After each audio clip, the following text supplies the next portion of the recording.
For the first time since its inception, Picard is starting to feel a lot like what I think we all wanted it to.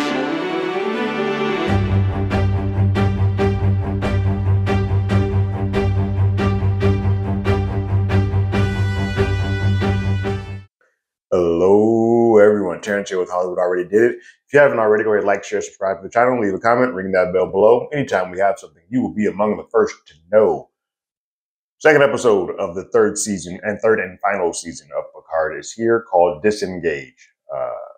All my you're a Trekkie, you know how important engage and disengage those words are in the lexicon of Star Trek. This episode picks up with a 2 weeks ago prompt that shows a little bit about how Jack got into the situation that he is currently in. He is entering a quarantine zone. He's manning the ship and he's entering a quarantine zone with unauthorized entry. And so the Rangers hail him and say, hey, yo, you shouldn't be here. You're not supposed to be here. We're coming aboard. They do. And he's just saying, we're medical supplies. I'm giving out medical supplies. And he's like, that's not going to be enough. So basically a barter has to happen where Jack shows that he has some illegal weapons that he gives to them as sort of a wink, wink, nod, nod, look the other way, ignore that I'm here type of situation. And it seems like it's fine. That seems like it's going to work. But then the Rangers do a hail to someone to say, we found him. He's here. And so that is what sort of has been the impetus of this. And it appears that whoever he is, people have been looking for him. And someone is just giving the code red, like, we found him, come get him. We then move back to present day where we see Picard, Riker, Jack, and Beverly on the ship. And it's not going well. They are, that ship is still covering them completely, and they need to find a way out. They think about the shuttle to at least get Beverly some medical attention because that ship is losing power quickly. 7 or 9 back on Titan is asking and kind of imploring, like, hey, let's help them. Let's get them some help. And he's like, no. Shaw's like, I'm not risking 500 people's lives for 2 old relics who decide to go have a good time. Like, no. Again, comes off brash. Shaw's not wrong. So when Jack tries to go get the shuttle prepped and ready for his mom, it gets destroyed. And so they now are kind of trapped in space. Picard sets up a little thing where he basically is creating a situation where if they are trying to hail or take anybody or teleport anybody off of here without sort of asking, that they can't. It gets sort of jammed. And it happens in sort of real time. Like, Jack asks Picard, what are you doing? He's like, you've been trying something. And then they see that they're trying to teleport Jack. So what we then learn is that by that, they're trying to take Jack out of there. And they're trying to do it with him alive. They don't seem like they're trying to blow it because they could easily just blow up the ship. They want him and they want him alive. And now it's kind of trying to figure out why that is. Raffi, meanwhile, has been working for Starfleet. I said incorrectly that she was not working for Starfleet in the last episode. And you were corrected me. She is, or at least was. That changes a little bit in this episode. But she is reaching out to her handler, who she's been working with undercover, to be like, hey, can I dig in further into this? I know that this says the Starfleet Recruitment Center has been hit. We believe we found that Chaluka is the person. We're pinning it on him. They killed about 117 people. But that just seemed too neatly tied up in a bow. Let me go reach out to Sneed, the Ferengi, who I feel like has a little bit better idea and handling of what exactly went down here, because this doesn't make sense. And the handler says, no, stand down, disengage. We don't want you to look forward into the Starfleet has ceased all looking into the matter. She's not taking no for an answer. She's like, no, that's not going to work for me. I'm going to need to look into this a little bit more. And the handler says, if we want 118 people dead, you will stop unless you want that to happen. Basically threatening her life. She's like, cool, then I'm going to work on my own. So yes, she was a Starfleet undercover, but now she is choosing to kind of be rogue and do her own thing. And basically tell the handler to kick rocks because she asked to meet them in person. They're like, nah, that's not going to happen. She's like, cool, then I'm on my own. I'm going to do this myself. Shaw consistently and has told him, like, no, we're just going to take course. We're not going after them. So Seven sort of plays to his ego a little bit. And he's like, do you want to be known as the hero who saves two legends, or do you want to be known as the hero who let two Starfleet legends die? And then she just walks away, like she just drops the truth bomb and kind of leaves his room, which allows him to sort of think about it. And he's like, yeah, I probably don't want that on my jacket. So once the teleporting of Jack doesn't work, the ship tries to just bring them in. So they are tractor beaming the entire ship in. They're like, well, can't just bring him in. We'll just bring the whole damn thing over. And while they're trying to do that, the Titan shows up and saves the day because Seven's line of thinking worked. His speaking to his ego worked, and they go in to save Picard and Riker. For all they know, all Shaw knows at that point is just the two. They hail, they see, like, hey, we're bringing on two a port. They're like, well, there's 4 life forms there. And at that point, Shaw's like, well, yeah, we're practically a hotel at this point. Fine, bring them all on. So they bring the 3 over to the teleporter bay, and then Beverly goes to the sick bay. So Rafi meets her ex-husband to sort of get some intel, because he still has his hand on some of the backyard dealings or bars, like that type of stuff. She wants to get a read on where she needed. He is of the belief that she's having this contact to sort of reconcile with Gabe, their son. She has not had much of a connection with him. He knows her as being always on the drugs and always on the sauce. So he's like, I thought you were here for this, and you're not. You're still in your own way. She's like, no, I'm doing this for Starfleet. She's been bad for so long that anybody who has had loved her or been associated with her just believes she's always off the wagon. She's like, no, I've been clean for some time. But he gives her an ultimatum. It's like, cool, I can give you this information about Sneed, or I can give you a leg up and an entry point back with our son Gabe. I'm not doing both. To which her conscience and what was just taking place with the loss of 117, she is like now a dog on a bone. Be damned if her own best interest. She's all in on figuring out what exactly happened with that Starfleet recruitment center. So that's the way she goes. Back on the ship, everybody's there. Shaw, Picard, 7 of 9, and Riker, and they are sort of in a standstill with the ship that they've now entered into space with. Right, 7 of 9 is like, we should leave. We should go ahead and leave. And Shaw's like, nope, we're in this now. I want to see who the hell's on the other side of this ship. Hail them. And they're like, nope, they're hailing us. And we are introduced to what I believe is the big bad for this final season of Picard, Captain Vadic. Captain Vadic knows everybody in Starfleet. She knows Shaw. She reads his jacket, and she knows Picard, and is aware that he's not 100% Picard. She knows that it's a synthetic Picard. But she still has an awareness of him. Captain Vadic is a bounty hunter, and she's coming to collect for Jack Crusher, who has tons of bounties on his head. And she is the commander or captain of the ship, the Shrike. They then, in their back and forth, she's like, "I'm going to give you an hour to turn him over, or we're going to hell and all waged assault on you." And just to show you that I'm not playing, I'm going to take my shields down, and I want you to scan what we about. And my God, they are armed to the teeth. There is nothing that ship Titan, because they're a scouting vehicle, there's nothing that they can do to combat the full-on weaponry that this place has. Also, to sort of show their ability and what they have, what they can do, they slingshot a ship at them. Which is, everybody's like, wait, what the hell? Did they just throw a ship at us? They did.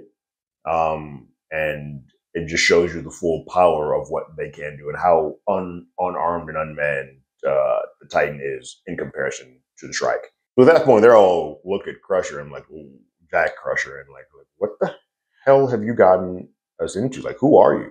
So at that point, the Shaw says, hey, he's an intergalactic fugitive.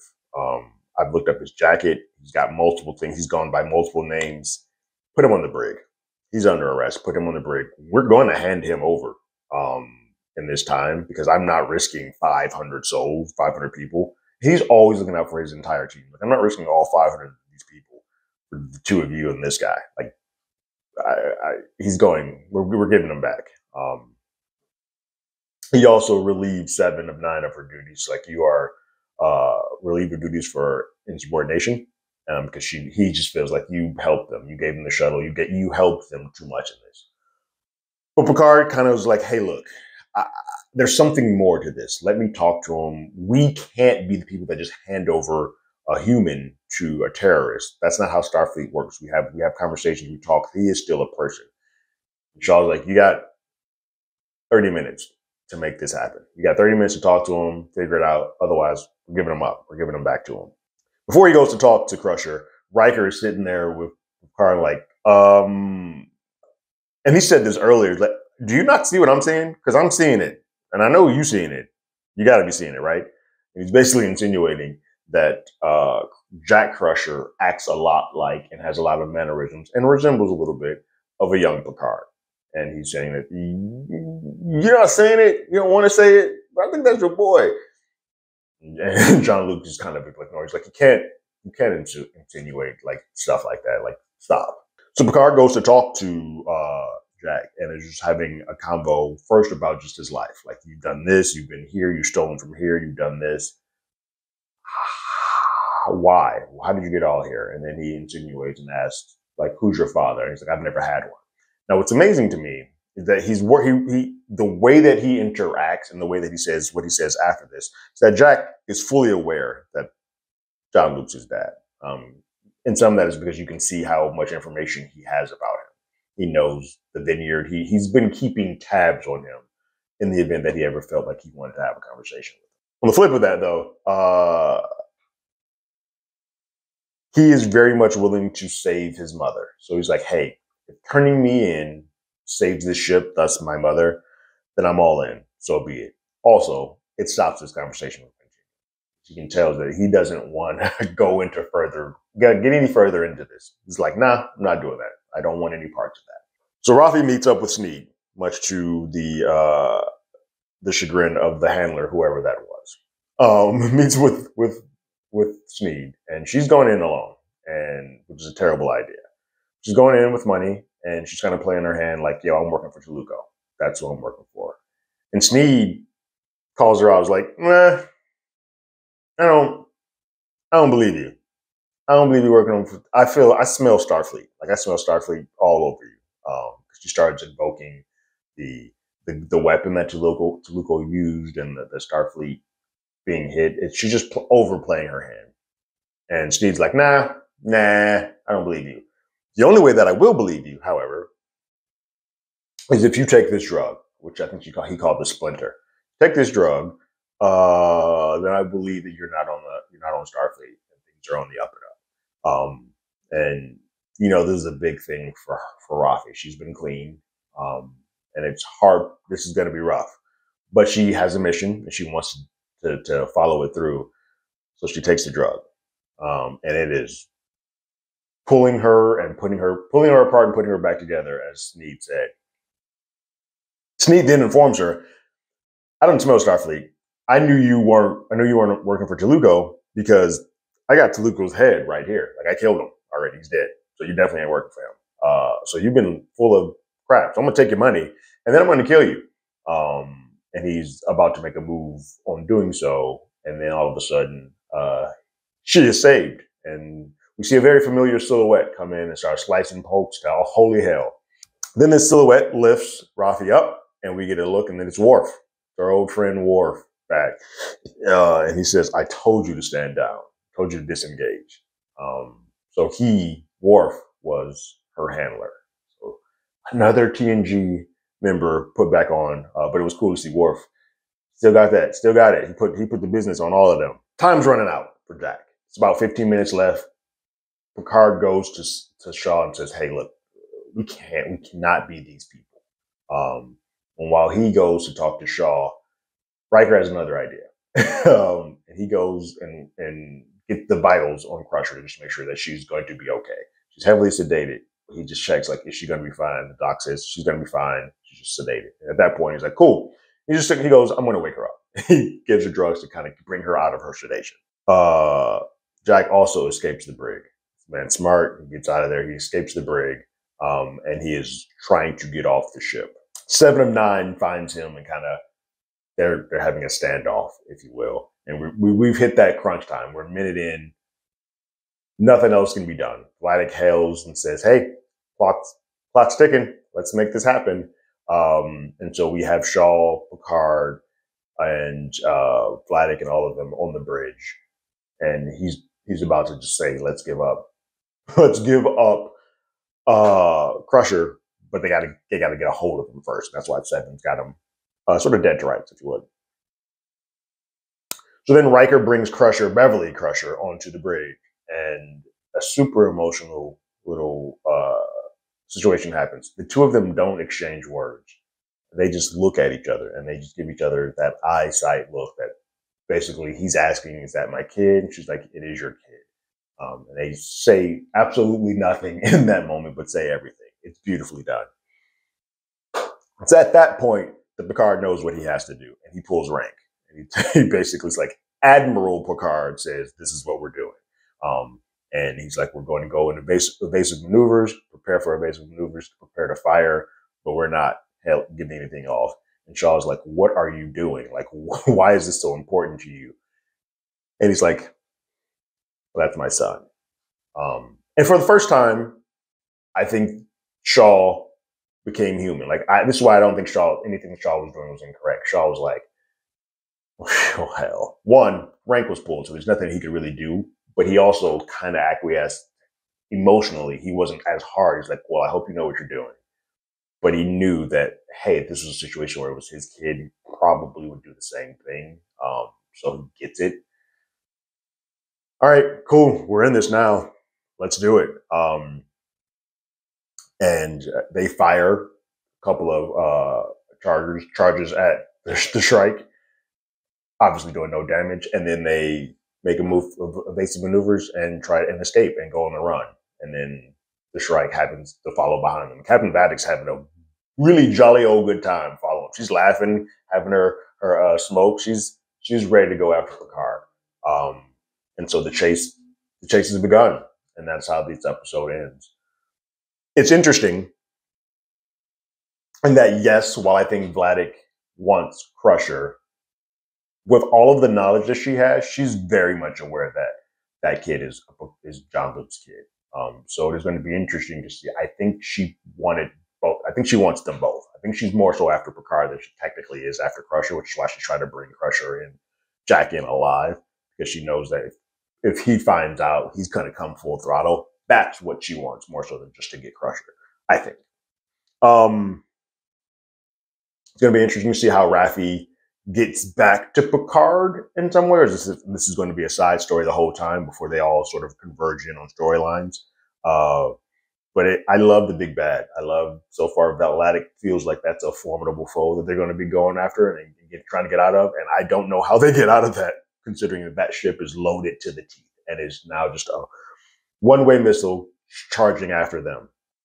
This feels like the Next Generation. We now have our big bad for the season, and they are off basically trying to save themselves with the clock of a massive tanker coming up behind them the whole time and getting joy out of chasing them down. I feel like with this information, Shaw is going to probably be a little bit more lenient with Picard, but I don't. There's still going to be some times like I can't keep risking my family for this. But now they got me. Like you've created these first 2 episodes, created the new hair character, and the new what, and the new big bad. You've done that in 2 episodes, and now I'm off with this story. Has got me enthralled. I'm less now that Worf's a part of it, sure, I guess, but I'm less concerned or interested in the Raffi aspects. Like I don't particularly like that character that much, but 2, it's so far off from what's happening with Picard and Riker and them that it feels completely foreign at the moment. But I know with Worf now in play, something is going to bring all of that back together. So, but for now, I don't care as much about that. I think that's why, screen time wise, you got way more on Picard, Shaw, and that group than you did on Raffi's situation. But what did you guys think about this episode of Picard called Disengage. Leave your thoughts and comments in the comments below. If you haven't already, you can follow us on Twitter at HollywoodADI. You can hit us up on email at HollywoodAlreadyDidIt@gmail.com. We also have a podcast with the same name. It's on Google Podcasts, Spotify, Apple Podcasts, anywhere that plays podcasts. We're there. And like always, I got my ticket. You got yours.